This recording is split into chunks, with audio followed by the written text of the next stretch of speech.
Thousand Names and Thousand Stories, 180th name, SRIMATE NAMAH. There lived a poet in Chola kingdom named Oonpodi Pasunkudayar who was in dire poverty. He went to the court of King Ilanjay Chenni and sang praises of the king of north and southern kingdoms, which is quoted in Purananuru's 378th verse.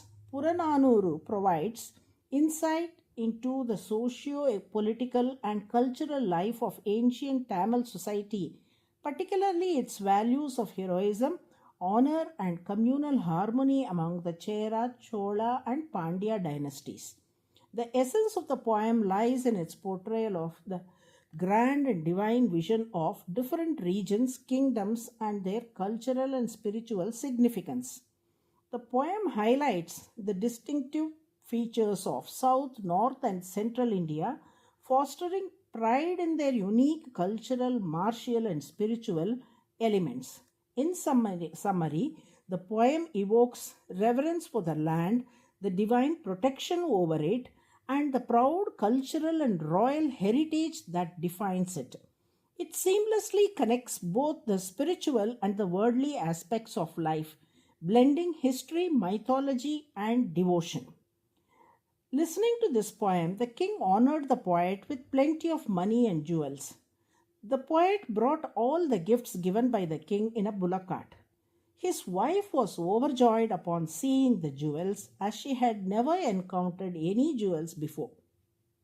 She eagerly desired to wear them immediately, but she was unaware of which jewel should be worn on which part of the body. As a result, she wore the earrings on her nose, anklets on her shoulders, bangles on her ears, and neck chains around her waist. The people of the town ridiculed her for this. When Sita was abducted by Ravana, she removed all her jewels, bundled them in a cloth, and threw them down. The Vanaras found these jewels and wore them inappropriately, with bangles on their ears, ear studs on their nose, and so on. The people of the town teased the poet's wife, saying she wore the jewels just like the Vanaras did. From this, we realize that ordinary people like us will look presentable only if we wear the right ornaments on the right parts of our bodies. In contrast, the Lord looks beautiful regardless of how he wears his ornaments. For instance, in Mannargudi, Lord Rajagopalan, when decorated with butter, wears a head ornament called Rakodi on his waist and still appears gorgeous.